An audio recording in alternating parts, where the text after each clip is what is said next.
Before we start, I like to do an acknowledgement of country. We acknowledge the Aboriginal people as the traditional owners of this land, and we pay our respects to elders past and present.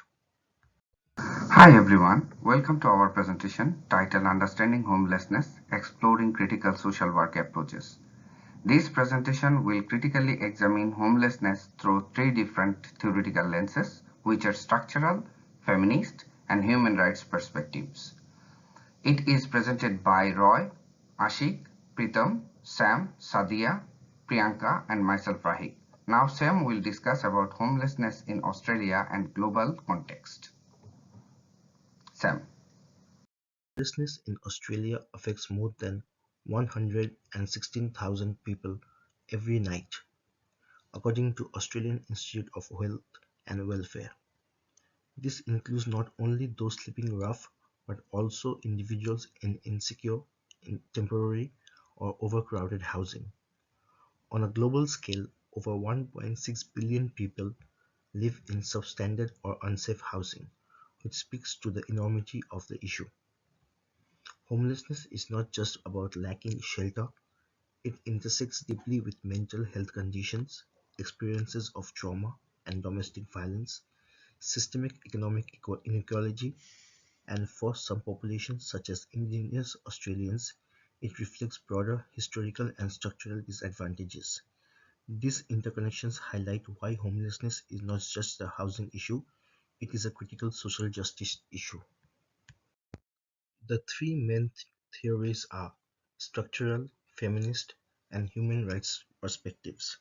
So in structural theory, we see examine systemic issues like poverty and lack of affordable housing as root causes of homelessness.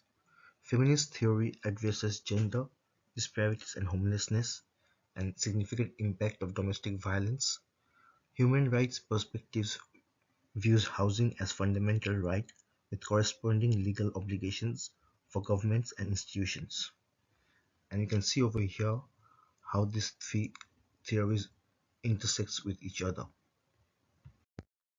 Here we explore why homelessness is a critical issue from three interconnected lenses: mental health, systemic inequality, and social justice. Firstly, from a mental health perspective, more than 30% of homeless Australians report experiencing mental health challenges. Trauma often precedes homelessness, and once individuals are unhoused, their conditions frequently deteriorate due to unsafe environments and lack of access to care. Treatment options are often inaccessible, reinforcing a cycle of instability. Secondly, we look at systemic inequality. Homelessness is not just a result of individual misfortune, it's deeply rooted in structural barriers like housing affordability, chronic unemployment, racial discrimination in housing, and insufficient welfare support. These barriers make it extremely difficult for people to break out of homelessness without broader policy and societal change. Lastly, the social justice imperative reminds us of ethical responsibilities, especially as a future social workers. Access to housing is a basic human right. It is vital that we advocate for those experiencing homelessness by addressing systemic oppression and actively working to challenge power imbalances in society. These three areas together emphasizes the multidimensional nature of homelessness and why it demands a critical intersection. Thank you for giving me the opportunity to talk about structural theory and discuss why the system matters. I want to explain why understanding the system is important when we try to address housing issues. First, let's talk about the housing shortage. Around 640,000 low-income households in Australia face major challenges. They are either homeless, living in overcrowded homes, or paying more than 30% of their income on rent. Next is rental crisis. More than half of low-income renters spend over 50% of their income on rent. This leaves many of them struggling to meet their housing costs every month. The gap between rents and wages is also growing. In the past year, advertised rents increased by 9.1%. At the same time, wages only grew by 2.7%. This growing mismatch is pushing more people into housing situations. Another issue is welfare rules. Current asset tests for rent assistance can disqualify people who own a modest car or have small savings. These rules deny vital support to those who need it the most. So, finally, what does this mean for practice? As social work students, we can advocate for more social housing. We can also push for fairer welfare rules or even campaign for rent increases so that it can be tied to people's income. Now I will discuss, according to the feminist theory, how gender shapes homelessness. First, I want to say that there is a strong link between gender violence and homelessness. In the past year, 38% of people seeking homelessness services were actually fleeing family or domestic violence. This shows how violence is a major driver of homelessness for women. First Nations women face even more risks. They are up to 10 times more likely to experience homelessness if we compare to non-indigenous women. This happens because of the combined effects of racism, sexism, and poverty. The gender pay gap also plays a big role. Women in Australia earn on average 13.4% less than men. This makes it harder for women, especially those who are single or part-time earners. They can't afford rent. Let's also look at a positive example. Safe Steps in Victoria helped over 10,000 women in the last year. These women received crisis housing, legal advice, and counseling. Programs like this show how targeted support can make a big difference. So, the takeaway here is clear. We need to create services that address trauma and respond to women's specific needs. This includes providing legal help, safe housing, counseling, especially and designed for women. Thanks, Ashik, for passing the presentation to me. Now, I will talk about housing as a human right.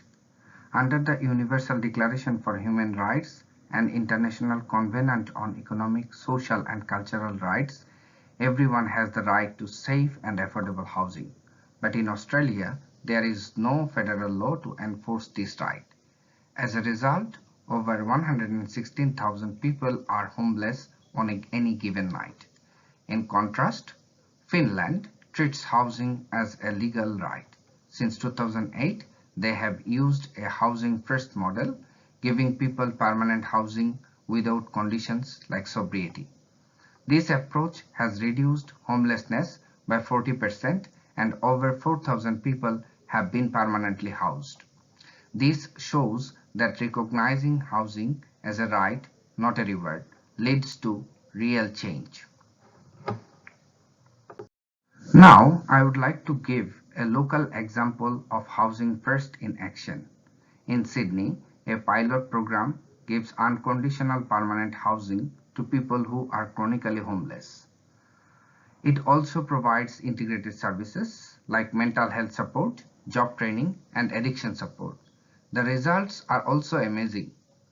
85% people stayed housed after 1 year of the program, and it saved around 15,000 Australian dollar per person by reducing use of emergency services. This program reflects both structural and human rights-based approaches. It works with the NSW government to expand affordable housing and ensures people are supported with dignity. It's a clear example of how rights-based models can effectively work in our own context. Now, I would like to request Pritam to present the next slide. Thank you. Rethinking intake, intervention, and engagement can transform three-lens analysis into practice. Holistic assessment must include relevant information about individual. It is necessary to conduct a structured interviews where client rental history, experiences of market discrimination, and welfare interaction will be displayed, alongside screening for domestic violence and mental health. Housing First is a globally adopted best practice to challenge the homelessness issue. When this program collaborates with other agencies like tenancy sustainment or mental health counseling or vocational support, secure a significant house retention rate. Also, as a social worker, we can educate our client about their legal rights so that they can challenge the punitive asset test or discriminatory rental refusal through a legal process. And finally, we need an effective cross-agency partnership. Community legal centers are successfully overturning unfair welfare rulings, restoring clients' access to rental assistance. Meanwhile, partnership with community housing providers can facilitate a first-tracking client into social housing. So what we can take out from these sections, they are basically adopting a structural lens to avoid individual blame, promoting relational advocacy, engaging in policy literacy and systems navigation, building a cross-sector partnership and collective actions, and challenge the stigma and reframe dominant narratives. Now, I would like to call Roy, who will be leading us through the final section. Thank you. So let's wrap it all up. Critical practice frameworks offer up opportunities and challenges for rectifying the wicked problem of housing. But what's a wicked problem? At least according to Longren and Van Poek, a wicked problem is a complex and multifaceted problem that's difficult to solve due to the interconnected nature of all its different elements. Wicked problems have no clear solution.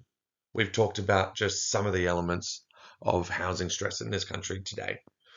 It's definitely a wicked problem. There are lots of different things impacting upon it. In spite of that, what are some of the opportunities that we have as social workers to practice critically within this space?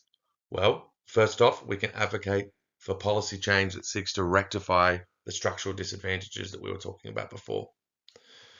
Secondly, we can provide tailored support to women in order to rectify patriarchal elements of housing stress, like domestic violence and pay inequity. And finally, we can advocate for a cultural shift in Australia that sees housing as a human right. But what are some challenges? Well, people need housing tonight, which means we're going to have to weigh up long-term versus short-term gain. There's a tension there. Where do you put the money? Housing is seen as an investment in Australia. This is definitely going to be a challenge. There are a lot of people who have a lot of money tied up in housing that would like to see the value of housing go up and up and up. And finally, Australia has what Watts calls a neoliberal welfare state running on empty. This means that tools that we need to solve this problem, like the public service, are already really underfunded and not working very well. That's a big challenge too.